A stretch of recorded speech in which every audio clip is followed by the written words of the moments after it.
Dear friends, very good morning and welcome to Studygram portal. आज हम लोग Bihar PCS प्रारंभिक परीक्षा के प्रीवियस ईयर क्वेश्चन पेपर को देख रहे हैं और इसमें से सामान्य विज्ञान को देखेंगे। जैसा कि आपको पता है कि सामान्य विज्ञान सबसे इम्पॉर्टेंट सेक्शन है। यहाँ से 20 से 25 क्वेश्चन प्रतिवर्ष आते ही आते हैं और सामान्य विज्ञान को 3 पार्ट में बांटा गया है। पहला है भौतिक विज्ञान, रसायन विज्ञान, उसके बाद जीव विज्ञान। लेकिन अगर इम्पॉर्टेंस की दृष्टि से देखा जाए तो बायोलॉजी जो है यानी जीव विज्ञान है, इससे सबसे ज़्यादा क्वेश्चन लगभग 15 क्वेश्चन के आसपास प्रतिवर्ष आता है और क्वेश्चन रिपीट भी होते हैं। इससे कुल 106 क्वेश्चन थे, इसको हम लोग पहले देख चुके हैं। और यहाँ पे देखते हैं भौतिक विज्ञान, और भौतिक विज्ञान या रसायन विज्ञान से प्रतिवर्ष 5 या 6 क्वेश्चन निश्चित रूप से आते हैं और रिपीट होने की संभावना ज़्यादा होती है।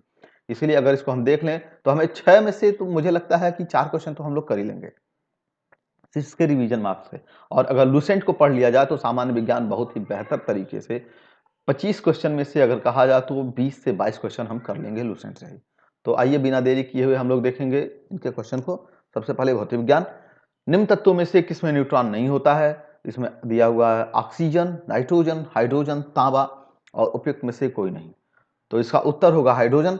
हाइड्रोजन ऐसा है जिसमें कि न्यूट्रॉन नहीं होता है, क्योंकि इसका नाम ही है प्रोटियम, जहाँ पे एक प्रोटॉन से पाया जाता है और न्यूट्रॉन नहीं पाया जाता है। इसके दो समस्थानिक और हैं, ड्यूटेरियम और ट्राइटियम।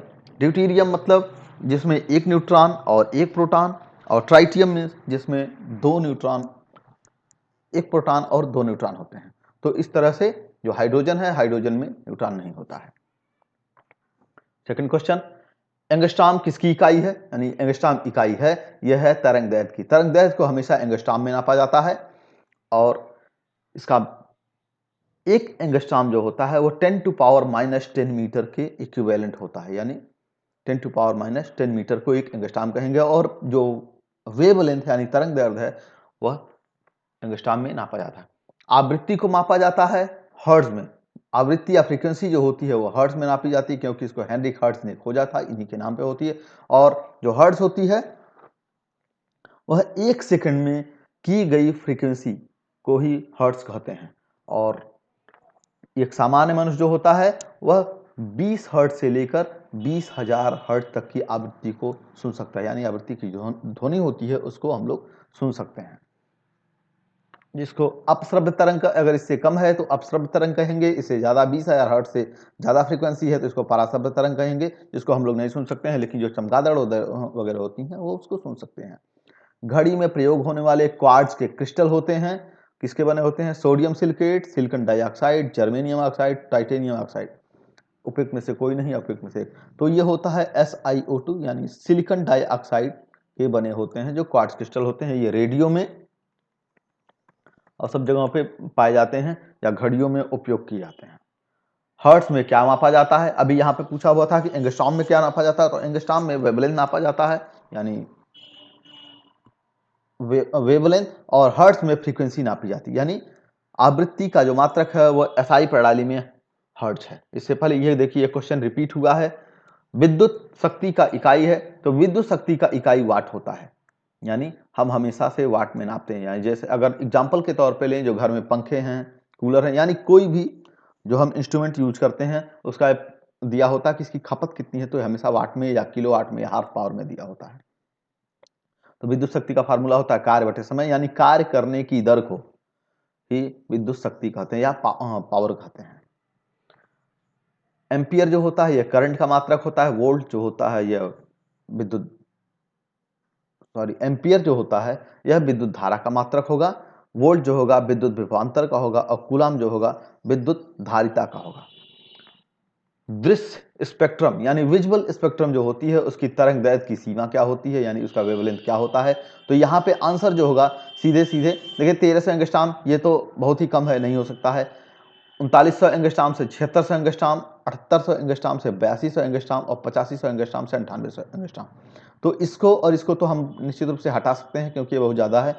3900 से 7800 के आसपास होगा, ये भी ज़्यादा है। तो यहाँ पे 3900 से 7600 का एंगस्ट्रॉम होगा, जो कि एग्जैक्ट सही नहीं है, क्योंकि ये 3200 होता है, यानी 320 नैनोमीटर से 860 नैनोमीटर के आसपास होता है, यानी 3200 एंगस्ट्रॉम से लेके 860 एंगस्ट्रॉम के आसपास होता है। तो इस तरह से, 3900 से 7600 यही इसके आसपास है, यानी जो विजुअल वेवलेंथ है। नेक्स्ट क्वेश्चन हम लोग देख लेते हैं। यानी एनसीईआरटी में जो दिया हुआ है इसकी सीमा 400 से 700 नैनोमीटर यानी 4000 से 7000 एंगस्ट्रॉम दिया हुआ है। सौर विकिरण में निम्न में से किस परास में दिखता है, ये भी रिपीट हुआ, ये जो ऊपर क्वेश्चन है आया हुआ है। यानी जो सोलर रेडिएशन होता है यानी सफेद लाइट जो विजुअल लाइट होती है वो किस परास में दिखता है, तो ये 400 से 700 नैनोमीटर में दिखता है। आर्द्रता किस उपकरण से नापी जाती है, तो जो आर्द्रता है यानी ह्यूमिडिटी जो होती है वह हमेशा हाइग्रोमीटर से नापी जाती है, हाइग्रोमीटर। और जो हाइड्रोमीटर है इससे पानी की यानी वाटर की डेंसिटी नापी जाती है। पायरोमीटर से बहुत हाई टेम्परेचर मापा जाता है। लैक्टोमीटर से दूध की शुद्धता नापी जाती है। दाब क्या होता है, दाब की इकाई क्या है, तो दाब की इकाई जो होता है वह न्यूटन वर्ग मीटर होता है, न्यूटन प्रति वर्ग मीटर, यानी एक वर्ग मीटर पे कितने न्यूटन का बल लगाया जाता है उसे दाब कहते हैं। या दाब जो होता है इकाई क्षेत्रफल पर लगने वाले बल को ही हम दाब कहेंगे। तो यह न्यूटन प्रति वर्ग मीटर स्क्वायर। नेक्स्ट, और दाब जो है एक अदिश राशि है, यानी इसमें कोई दिशा नहीं होती है, स्केलर क्वांटिटी है। दाब का मात्रक क्या होगा, तो दाब का मात्रक इससे पहले दिया हुआ था न्यूटन प्रति वर्ग मीटर होता है, जबकि यहाँ पे वर्ग सेंटीमीटर है, किलोग्राम सेंटीमीटर है, मिलीमीटर, तो ये उपरोक्त में से कोई नहीं या एक से अधिक हो सकता। निम्नलिखित कौन सी अदिश राशि है, यहाँ पे बल दिया हुआ है तो बल हम किसी एक डायरेक्शन में लगाएंगे। वेग यह एक निश्चित दिशा में है और वेग में परिवर्तन होता रहता है। जो त्वरण है, त्वरण भी वेग परिवर्तन की दर को त्वरण कहेंगे। तो यहाँ पे दाब है यानी प्रेशर जो है यह एक अदिश राशि है, अभी इससे पहले दिया हुआ था। तो अदिश राशि दाब है, जबकि बाकी जितनी दी गई हैं वह एक सदिश राशियां हैं।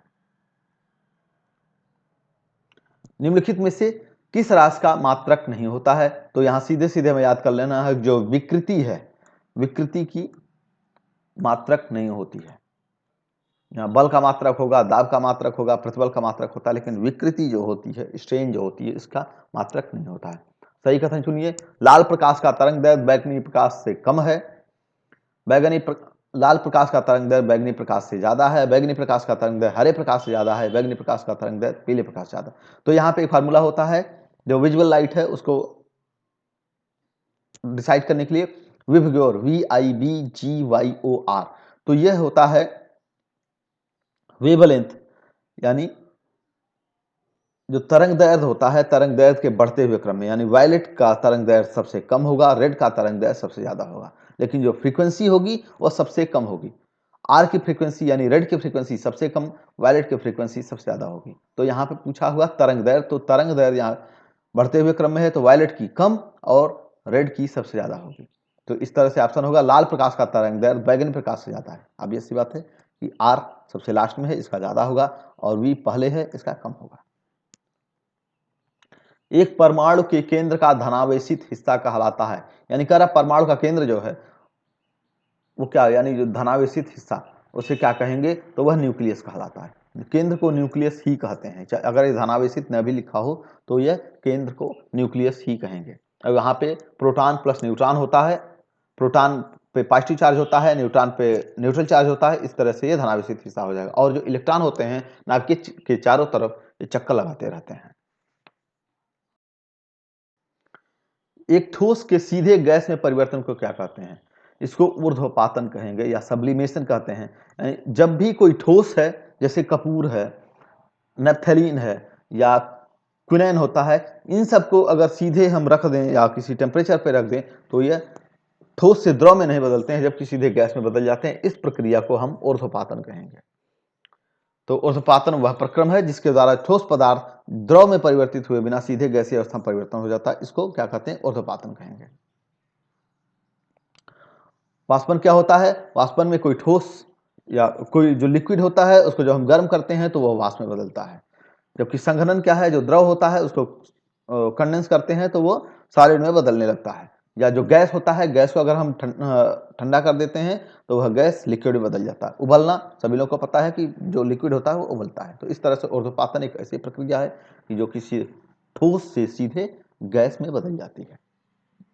कॉस्मिक रेज क्या है? कॉस्मिक किरणें जो होती हैं वह एक आवेशित कण है, यानी जो पर्यावरण से यानी स्काई से जो किरणें आती हैं वो आवेशित किरणें होती हैं, उनको आवेशित किरण कहेंगे।